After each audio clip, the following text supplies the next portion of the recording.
ഈ ഒരു പലഹാരം നല്ല ടേസ്റ്റിയാണ്. അതുപോലെ തന്നെ എളുപ്പത്തിൽ ഉണ്ടാക്കിയെടുക്കാനും പറ്റും. ഇതെങ്ങനെയാണ് ഉണ്ടാക്കുന്നത് നോക്കിയാലോ? ആദ്യം ഇതിൻ്റെ ഫില്ലിംഗ് ആണ് തയ്യാറാക്കിയെടുക്കാൻ വേണ്ടി പോകുന്നത്. അതിനായിട്ട് 1/2 കപ്പ് ചെറുപയറാണ് എടുത്തിരിക്കുന്നത്. ഇതിൻ്റെ ഫില്ലിംഗ് ചെറുപയർ ഉപയോഗിച്ചിട്ടാണ് തയ്യാറാക്കിയെടുക്കാൻ വേണ്ടി പോകുന്നത്. നല്ലപോലെ 2-3 പ്രാവശ്യം കഴുകിയെടുത്തതിന് ശേഷം കുക്കറിലേക്ക് ഇട്ട് കൊടുക്കാം. കൂടെ തന്നെ 1 കപ്പ് വെള്ളമാണ് ഒഴിച്ചു കൊടുക്കേണ്ടത്. 1/2 കപ്പ് ചെറുപയറിന് 1 കപ്പ് വെള്ളം മതിയാകും. ഈ ഒരു പാകത്തിന് വെള്ളം എടുത്തു കഴിഞ്ഞാൽ ഇത് വെന്ത് വരുമ്പോഴേക്കും അധികം വെള്ളപ്പറ്റില്ലാതെ നമുക്കിത് കിട്ടും. അപ്പോൾ ഇത് വേവിച്ചെടുക്കേണ്ടത് ആദ്യം ഹൈ ഫ്ലെയിമിൽ വെച്ച് ഫസ്റ്റ് വിസിൽ വരുന്നത് വരെ വെയിറ്റ് ചെയ്യുക. ഫസ്റ്റ് വിസിൽ വന്നു കഴിഞ്ഞാൽ ലോ ഫ്ലെയിമിലാക്കിയിട്ട് 5 മിനിറ്റ് നേരത്തേക്ക് വേവിച്ചെടുത്താൽ മതിയാകും. ആ ഒരു സമയമാകുമ്പോഴേക്കും ചെറുപയറൊക്കെ നന്നായിട്ട് വെന്ത് വന്നോളും. ഇപ്പോൾ 5 മിനിറ്റ് വേവിച്ച് അതിലെ പ്രഷറൊക്കെ നല്ലപോലെ മാറി വന്നിട്ടുണ്ട്. നോക്കൂ, നമ്മുടെ ചെറുപയർ നല്ല പോലെ തന്നെ വെന്ത് വന്നിട്ടുണ്ട്. അതുപോലെ തന്നെ വെള്ളപ്പറ്റും ഒരുപാടില്ല. ഈ ഒരു രീതിക്ക് വെള്ളം ഒഴിച്ച് കഴിഞ്ഞാൽ നമുക്ക് ഈ ഒരു പാകത്തിന് ചെറുപയർ വേവിച്ചെടുക്കാൻ വേണ്ടി പറ്റും. അല്ലാന്നുണ്ടെങ്കിൽ ഒരുപാട് വെള്ളം കൂടിക്കഴിഞ്ഞാൽ അത് നമ്മൾ വറ്റിച്ചെടുക്കേണ്ടി വരും. ചെറുപയറൊക്കെ നന്നായിട്ട് തന്നെ വെന്ത് വന്നിട്ടുണ്ട്. അത് നിങ്ങൾക്ക് കാണുമ്പോൾ തന്നെ മനസ്സിലാകുന്നുണ്ടാകും. നമ്മൾ 1 കപ്പ് വെള്ളം ഒഴിച്ചാൽ ഇത്ര വെള്ളം മാത്രമേ അതിലേക്ക് ബാക്കിയായിട്ടുണ്ടാവുള്ളൂ. അതുകൊണ്ട് തന്നെ നമുക്കിത് ഈസി ആയിട്ട് വറ്റിച്ചെടുക്കാൻ വേണ്ടി പറ്റും. ഇനി ഇവിടെ ഒരു പാൻ അടുപ്പിൽ വെച്ചിട്ടുണ്ട്. അതിലേക്ക് 1/2 ടീസ്പൂൺ നെയ്യ് ഒഴിച്ച് കൊടുക്കാം. നെയ്യ് ഒന്ന് ചൂടായി വരുമ്പോൾ ഇതിലേക്ക് 1 കപ്പ് തേങ്ങ ചിരകിയതാണ് ചേർത്ത് കൊടുത്തിരിക്കുന്നത്. ഈ ഒരു തേങ്ങ ചിരകിയത് ഒന്ന് ചെറുതായിട്ട് മൂപ്പിച്ചെടുക്കാം. കളറൊന്നും മാറേണ്ട ആവശ്യമില്ല. അതിൻ്റെ വെള്ളപ്പറ്റൊക്കെ ഒന്ന് ചെറുതായിട്ട് മാറി വന്നാൽ മാത്രം മതി. ഇതുപോലെ ആയി കിട്ടുമ്പോൾ ഇതിലേക്ക് ഇനി നമ്മൾ വേവിച്ച് വെച്ചിരിക്കുന്ന ചെറുപയർ കൂടെ ചേർത്ത് കൊടുക്കാം. ആ ഒരു വെള്ളത്തോടു കൂടി തന്നെ ചേർത്തോളൂ. അത് ചേർത്ത് കൊടുത്തതിന് ശേഷം നല്ലപോലെ തന്നെ ഒന്ന് മിക്സ് ചെയ്തെടുക്കാം. ആ ഒരു തേങ്ങയും ചെറുപയറും ഒന്ന് നല്ലപോലെ തന്നെ യോജിപ്പിച്ചെടുത്തതിന് ശേഷം വേണം നമ്മൾ ഇതിലേക്ക് മധുരത്തിന് പാകത്തിന് ശർക്കര ചേർത്ത് കൊടുക്കാൻ വേണ്ടിയിട്ട്.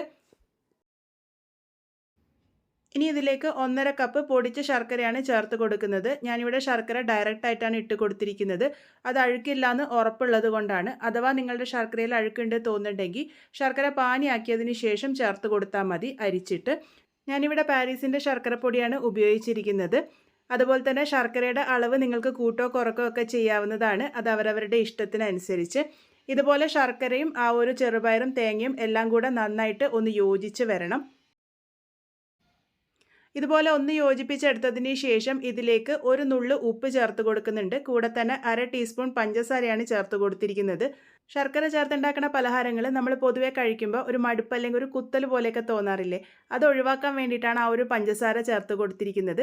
ഇതുവരെ ട്രൈ ചെയ്തിട്ടില്ലെങ്കിൽ അതുപോലെ ഒന്ന് ട്രൈ ചെയ്ത് നോക്കൂ കേട്ടോ. ഇപ്പം നോക്കൂ, എല്ലാം കൂടെ നന്നായിട്ട് യോജിച്ച് നല്ല പോലെ തന്നെ വറ്റി വന്നിട്ടുണ്ട്. ഈ ഒരു പാകത്തിന് വറ്റി കിട്ടണം. അത് പ്രത്യേകം ശ്രദ്ധിക്കണം. എങ്കിൽ മാത്രമേ നമുക്കത് ഉരുട്ടിയെടുക്കാൻ വേണ്ടി പറ്റുള്ളൂ. ഇതിലേക്ക് നല്ലൊരു ഫ്ലേവറിനായിട്ട് ഏലക്കാപ്പൊടി കൂടി ചേർത്ത് കൊടുക്കാവുന്നതാണ്. ഇനി ഇതിനായിട്ടുള്ള ബാറ്റർ തയ്യാറാക്കിയെടുക്കാം. അതിനായിട്ട് ഒരു ബൗളിലേക്ക് 1/4 കപ്പ് മൈദയാണ് ചേർത്ത് കൊടുത്തിരിക്കുന്നത്. ഇത് പൊതുവേ മൈദയിലാണ് ഉണ്ടാക്കാറ്. അഥവാ നിങ്ങൾക്ക് ഗോതമ്പ് പൊടി ഉപയോഗിക്കണമെങ്കിൽ അതും ഉപയോഗിച്ച് തയ്യാറാക്കിയെടുക്കാവുന്നതാണ്. ഇതിലേക്ക് പാകത്തിന് ഉപ്പ് ചേർത്ത് കൊടുക്കാം. കൂടെ തന്നെ 1 ടേബിൾ സ്പൂൺ പഞ്ചസാരയാണ് ചേർത്ത് കൊടുത്തിരിക്കുന്നത്. ഏകദേശം 1/2 ടീസ്പൂണോളം ഉപ്പ് ചേർത്തിട്ടുണ്ട്. എല്ലാം കൂടെ നന്നായിട്ട് ഒന്ന് മിക്സ് ചെയ്തെടുക്കാം. അതിനുശേഷം വെള്ളം കുറേശ്ശെയായി ചേർത്തിട്ട് ഒരല്പം തിക്കായിട്ടുള്ള കൂട്ടാണ് തയ്യാറാക്കിയെടുക്കേണ്ടത്. ഇത് തയ്യാറാക്കിയെടുക്കാനായിട്ട് ഞാനിവിടെ 2 കപ്പും ഏകദേശം 1 ടേബിൾ സ്പൂണോളം വെള്ളം ഒഴിച്ചു കൊടുത്തിട്ടുണ്ട്. സാധാരണ വെള്ളമാണ് ഒഴിച്ചു കൊടുത്തിരിക്കുന്നത്. ഒരുപാട് ലിക്വിഡ് ആയിട്ടുള്ള ബാറ്റർ അല്ല ആവശ്യമായിട്ടുള്ളത്. ഒരല്പം തിക്കായിട്ടുള്ള ബാറ്ററാണ് വേണ്ടത്. കാരണം അത് കവർ ചെയ്തെടുക്കാൻ വേണ്ടി പറ്റണം. ഈ ഒരു രീതിക്കാണ് നമ്മളുടെ കൂട്ട് വേണ്ടത്. ഇപ്പം നോക്കൂ, ആ ഒരു ചെറുപയറിൻ്റെ കൂട്ടിൻ്റെ ആ ഒരു ചൂടൊക്കെ നല്ല പോലെ മാറി വന്നിട്ടുണ്ട്. ഇതിപ്പോൾ കറക്റ്റ് പാകത്തിന് തന്നെ ആയി കിട്ടിയിട്ടുണ്ട്. ചൂട് നല്ലപോലെ മാറി വന്നതിന് ശേഷം മാത്രം ഉരുട്ടിയെടുക്കാം.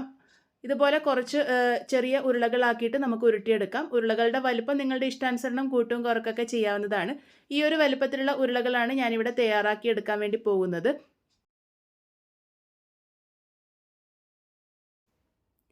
മൊത്തം കൂട്ടും ഇതുപോലെ ഒന്ന് ഉരുട്ടിയെടുത്തിട്ടുണ്ട്.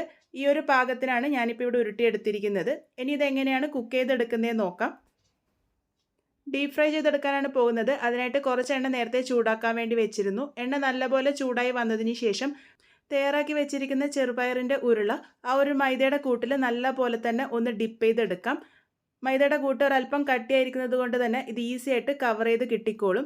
ഇതുപോലെ കവർ ചെയ്തതിന് ശേഷം നമുക്ക് നല്ല ചൂടായിട്ടുള്ള എണ്ണയിലേക്ക് ഇതിട്ട് കൊടുക്കാം. ഇതേപോലെ തന്നെ ബാക്കിയുള്ളതൊക്കെ ഇട്ട് കൊടുക്കാം.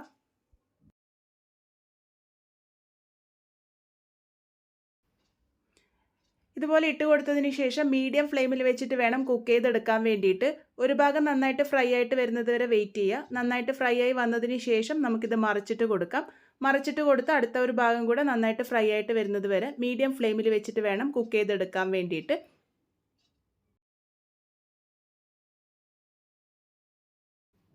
ഇതുപോലെ എല്ലാ ഭാഗവും നല്ലൊരു ഗോൾഡൻ ബ്രൗൺ കളർ ആകുമ്പോൾ നമുക്കിത് എണ്ണയിൽ നിന്നും കോരി മാറ്റാം.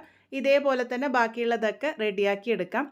ഇത് വേവിച്ചെടുക്കാൻ വേണ്ടിയിട്ട് ഒരുപാട് സമയമൊന്നും എടുക്കില്ല. ഉള്ളിലത്തെ ഫില്ലിംഗ് ഒക്കെ നന്നായിട്ട് വെന്ത് വന്നതാണ്. ആ ഒരു പുറമേത്തെ കവറിങ് മാത്രമാണ് നല്ല ക്രിസ്പിയാക്കി എടുക്കേണ്ടത്.